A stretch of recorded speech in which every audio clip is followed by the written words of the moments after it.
androantsika dia resaka zavatra anankiray anisan'ny tena mahalinana indrindra amina tontolona marketing digital marketing dia tsinona zany dia fa natao hoe émission na show fa maninona kay no fitaovana mahery vaika eo ampelantananao ny fananana show na émission dia zay indrindra no resantsika androany etiko anampiana antsika izay mandrara amin'izao fotoana izay isin'ny digital marketing amin'izao vaninandrianantsika izao. Matetika rehefa mandrara dia ny olana atrehantsika dia ny hoe aiza no azoko client, ahoana ny fomba ataoko raha mpandrarahako ahatonga ny olona malala ny tolotra sy ny fahaiza-manao. Zany rehetra zany dia raha fitinina dia olana amina resaka visibilité daholo. Visibilité metraka fanontaniana koa tsika dia hoe ahoana ary nahafantarany olona hoe za ty expert amin'ny zavatra ataoko iny sa tsy zany ozy izy nareo? Ye metra-panontaniantsika hoe ahoana ary mba ahafantarany olona hoe mahay sy expert ny domaine anitsika. Ny solution anisany ozy izy zahako etitsika androany dia zaraiko anareo dia hoe tsarytsika manana fandaharana na show etitsika manamafia ny visibilité ray dia faharoa manamafia ny statut antsika ma expert na hoe figure d'autorité atsika amin'ny domaine atsika. Dia ahoana ary fomba anaovana an'izany dia resahako anareo androany tantara anankiray trangan-javatra nisy izy tia izay nyresahany Russell Brunson le nanoratra ny boky malaza hoe Traffic Secrets. Nisy an'ity raha misy ty mpanotra fandaharana izy ity, tsy tadidiko tsara ny anarany fa io fandaharana nataony io atao hoe show moa zany amin'ny teny anglisy na hoe émission.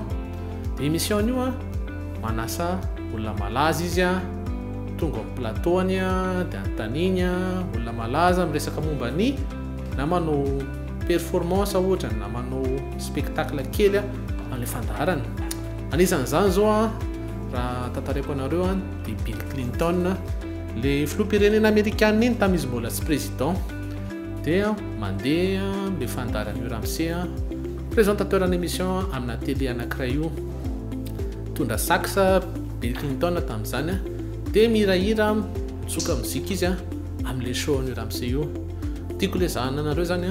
io show io dia malaza, misy olona malaza tonga matetika amin'io fandaharana io. Zavatra nitranga nefa dia zao dia eto ny lesona zareko anareo androany. Raiso tsara raha ny taratasa, raiso ny stylo na crayon fa zao le lesona voalohany. Noho ny antony samihafa dia nanapa-kevitra ilay chaîne télé izay mampiatrano io show io hoe alao ramsey ajanona ny fandaharanao ajanona ny show anao. Voalohany indrindra zany lesontsika ato anatin'ny zavatra io dia tsy tsara na dia manao Facebook atsika na dia manao YouTube atsika na dia manao LinkedIn no miankina amin'ireny plateforme réseaux sociaux ireny. Zay ny lesona voalohany. Dia najanona ro ty émission ty ramsey ty dia tsy hita tsony moa zany le ramsey nandritry ny taona telo taona teo eo taty aoriana taoriana izay taona vitsivitsy zay misy fandaharana anankiray zay hoe Celebrity Apprentice. I Donald Trump no mpanotra anazy tamin'izany. Tamin'izay mbola tsy filoham-pirenena Donald Trump fa olona malaza, olona manan-karena manana émission dia tamin'io fandaharana io nasainy anisany andray anjara atao zany le ramsey tompona émission taloha fa nandray anjara izy niaraka tamina olona malaza hafa na hoe celebrity hafa tamin'io émission io. Dia l'émission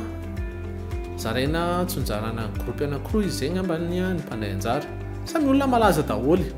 dia nandray anjara tao anatin'io ndray ekipa ray tamin'ireo le raha namana nresaka anareo teo hoe izay mpanolotra fandaharana. Dia le tanjona zany tamin'io mission objectif le kilalao zay Donald Trump moa zany mpanotra anazy dia hoe ny ataonareo dia contactenareo daholy ny olona zay fantatrareo manambola ao anatin'ny réseau anareo dia reseo lahatra izy ireo hoe ame vola amin'ity organisme manoasa soty zay zany le kilalao. Dia misy olona malaza maromaro dia anisan'izay le anankiray resako nareo hoe tompona fandaharana taona vitsivitsy dia natao ary le kilalao. Inona ho izinareo ny tranga natao le kilalao sorena ary le namana le olona mpandray anjara hafa miaraka tamin'le tompona fandaharana taloha hoe fa maninona ary isay tsy mahavita mandresy lahatra olona mihitsy hoe avia mame vola amin'ity kilalao ity fa maninona izay mahavita fa maninona se tsy mahavita mihitsy. Dia titiny lesona ngeza be ary tiako anazavainanareo mihitsy masarobidy ny fananana émission. Dia zao ny navalin'le Ramsey hoe satria zaho izy taloha nanana émission dia rehefa miantso ny olona ako dia ny olona mamaly ny appelako fa satria amin'izao fotoana tsy manana émission intsony dia tsy mamaly ny appelako ny olona ary tsy misy décrocher ny appel. Inona ny lesona ngezabe azo tombontsika amampandrarantsika eo anatrehan'izay zavatra izany. Lesona ngezabe dia zao ny fananana émission reto rehefa manana guest ianao samihafa tonga amin'le émission anao ovaivainao maka olona célébrité ianao maka olona expert ianao maka fotoana ianao miresaka karazana sujet samihafa dia tadio ty zavatra iray ty ngezabe manamafy ny statuana expert anao amin'le domaine anao. Zay ny ray fa ambonin'izay manamafy ny posture anao en tant que personne crédible. Zany nefa manamafy visibilité atsika rehefa mandrara. Inona ary ny application an'izany ary zay ny votoatiny ty vidéo resako anareo ty dia hoe dieny zao mety manana ianao fitaovana ohatry ty telefôna fa misy ny Facebook live mety eny ny resaka taminareo atao hoe émission fa mety afaka ataonareo koa izy tsy voatery vidéo fa afaka ataonareo podcast idéalement moa zay ny tena tsara fa afaka manao blog nareo raha blog zavatra tsoratra manavananareo fa tiany tokony ataonareo ataovy zay anaovanao publication matetitetika raha misy ny possibilité manaova an'izany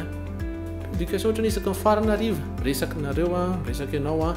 momba ny expérience anao ny journée anao inona ny lesona ny ainanao ahoana ny zavatra sitominao tamin'ny fanerasarana aman'olona dia manaova an'izay isan'andro san'andro eny raha tsy tratra moa zany isan'andro araka n'izay mahapossible anazy fa ny ambony indrindra dia hoe ataovy d'une manière constante sy zavatra izay. Ny zavatra hitranga dia zao isy olona maro melina anaraka anao dia tsy kelikely rehefa manana guest ianao dia reny zavatra iny anamafy ny brand anao anamafy ny laza ny orinasa anao. Ampiasao fitaovana ampiasao ny zava-misy ahafahanao manao ny émission anao. Izay dia profo mivaingana an'izany expérience zay manana le fandarana success stories iny zahay maka guest samihafa zahay mandraraha mpanakanto misy olona directeur d'entreprise misy olona mety hoe pasteur misy olona mety misehatra amin'ny zavatra samihafa fa ny zavatra resahany ao anatin'io dia manodidina ny RH développement personnel resaka finoana resaka PME resaka management dia ataonay foana le izy izaky ny tapabolana fa herintaona mahery zany no nanaovanay le izy. Inona ho izinareo vokany manampy anay zany mampitombo be ny visibilité ny orinasany eo amin'ny 1000 eo foana farafahakeliny ny olona vaovao misoratra anarana amin'ny pagenay visibilité zany mimafy. Faharoa manamafy ny posture anao ama figure d'autorité amin'le domaine anao. Izy ao izinao no ataon'ny olona rehefa mitady service izy le olona expert ny olona mahay an'le zavatra zay masarobidy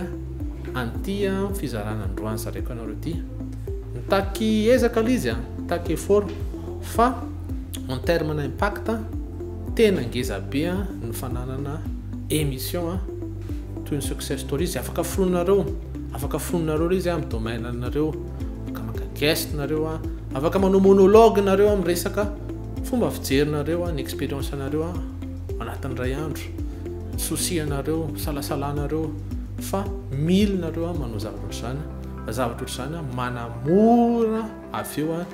développement ny entreprise nareo